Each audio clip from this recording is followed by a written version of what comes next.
Bonjour à tous, bienvenue sur ce nouveau Facebook Live sur la page Facebook des Échos. Alors je me trouve actuellement au Palais des Congrès de Dijon où se déroule depuis hier la première édition du salon Food Use Tech, un salon donc dédié à l'innovation dans le secteur de l'agroalimentaire.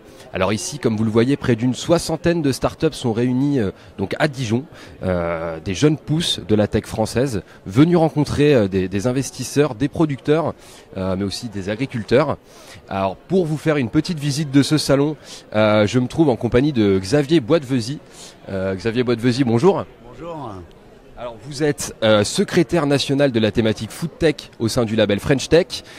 Pour commencer, pour ceux qui ne connaissent pas la Food Tech, de quoi s'agit-il ?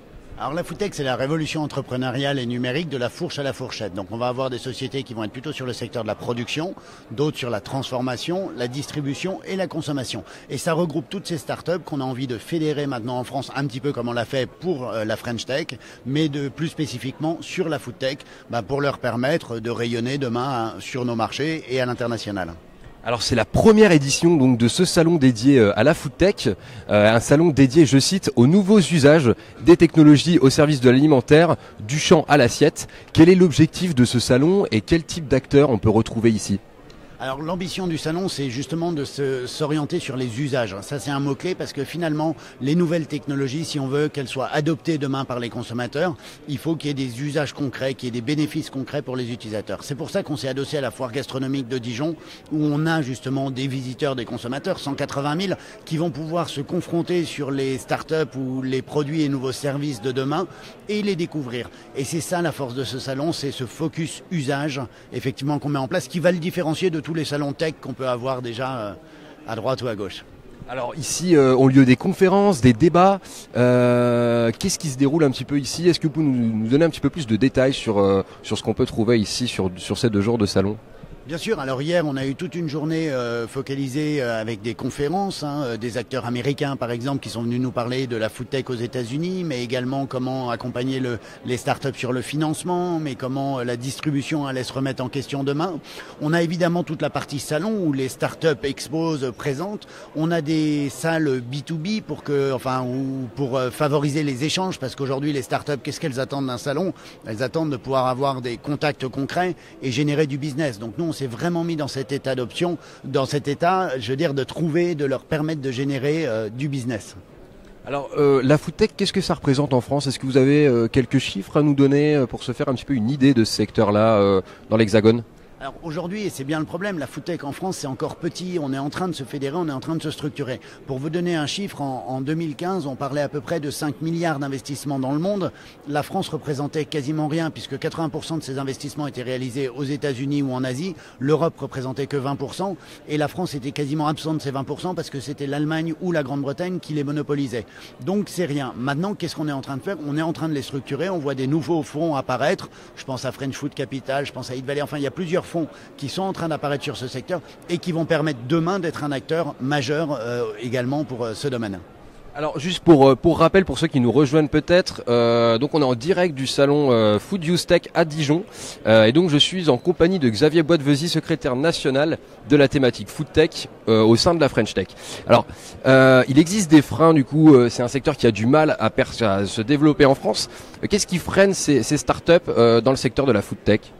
Mais je pense qu'on est sur nos acquis. En fait, la France a vraiment son mot à dire et le secrétaire d'État Mounir Majoubi l'a rappelé hier dans sa conférence. La France a tout pour réussir dans ce domaine. Mais pourquoi ? Parce qu'on est évident sur la gastronomie, on a cette tradition, cette culture, etc. Ce qu'il faut qu'on arrive maintenant, c'est à faire le meilleur entre la gastronomie et la technologie et qu'on arrive à créer ces usages. Donc des lieux de rencontre pour ces startups, on va permettre de confronter leurs produits et leurs services, c'est vraiment essentiel. Le fait qu'effectivement on ait vu beaucoup d'investisseurs dans les allées du salon, ça va leur permettre aussi de dire voilà, si mon produit vaut le coup, je peux rapidement le lancer en France, en Europe ou à l'international. C'est ça toute l'ambition de ces événements.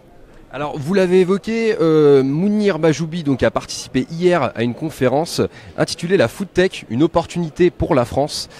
Pourquoi est-ce que la Food Tech c'est une opportunité pour la France selon vous ? Mais Parce que justement, s'il y a un acteur dans le monde qui est pertinent historiquement sur les thématiques de la gastronomie, c'est la France. Sauf que ce qui est en train de se passer, c'est que finalement, on est en train de se faire dépasser par des acteurs qui, eux, sont plutôt technologie. Je pense aux États-Unis, je pense à la Chine, etc. Et que nous, comme on a cette culture, cette tradition, il faut qu'on rattrape un petit peu ce retard qu'on a encore un peu pour réussir à se structurer et demain devenir le principal acteur. Donc, et très franchement, une histoire, ça ne s'achète pas. Des technologies, trouver des fonds, on va y arriver. Personne pourra nous reprendre l'histoire qu'a la France sur la gastronomie. Alors, vous allez du coup nous faire découvrir un petit peu ce salon, notamment 2 startups, si je ne dis pas de bêtises. Alors du coup, je vous suis du coup pour le premier stand et la première startup. Quelle startup vous voulez? On va aller voir un nez électronique. Donc là, on rentre dans l'espace plutôt focalisé autour de la transformation, c'est-à-dire comment des startups vont nous permettre de mieux innover demain. Et donc là, on va s'adresser ici à la startup Arribal, qui va nous dire en quelques mots finalement qu'est-ce qu'ils font exactement. Alors bonjour, est-ce que vous pouvez peut-être vous présenter dans un premier temps et nous dire un petit peu ce que c'est qu'Arribal? Alors, Julien Venturini, société Arribal, donc je suis responsable du développement commercial de l'entreprise. Arribal, c'est en fait une société qui développe et fournit un nez digital. Alors, c'est pas vraiment un nez électronique, on peut laisser plutôt un nez optique, puisque c'est en prenant des photos de certains biocapteurs inspirés du nez humain que l'on arrive à mesurer les odeurs et à les reconnaître. Voilà, donc il y a un certain nombre d'applications, notamment ici aujourd'hui le salon FoodTech, des applications dans l'agroalimentaire, notamment le contrôle qualité des matières premières, que ce soit des matières premières utilisées dans les élevages, des matières premières utilisées dans la fabrication de certains plats, le lait, certains fromages, contrôler la qualité olfactive de ces produits pour qu'ils sentent la bonne odeur une fois qu'ils sont dans la main et dans l'assiette.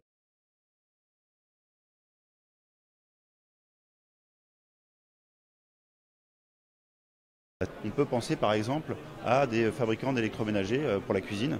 On peut prendre ce capteur, le mettre dans un robot cuiseur, dans un four, dans une hotte, voire un frigo pour les rendre plus intelligents et dire au consommateur que le produit est bien cuit, il a la bonne odeur, qu'il faut arrêter la cuisson par exemple, ou dans un frigo que le produit, il faut le manger parce qu'il commence un petit peu à atteindre la date limite de consommation. Voilà. Très bien, merci beaucoup. Merci beaucoup.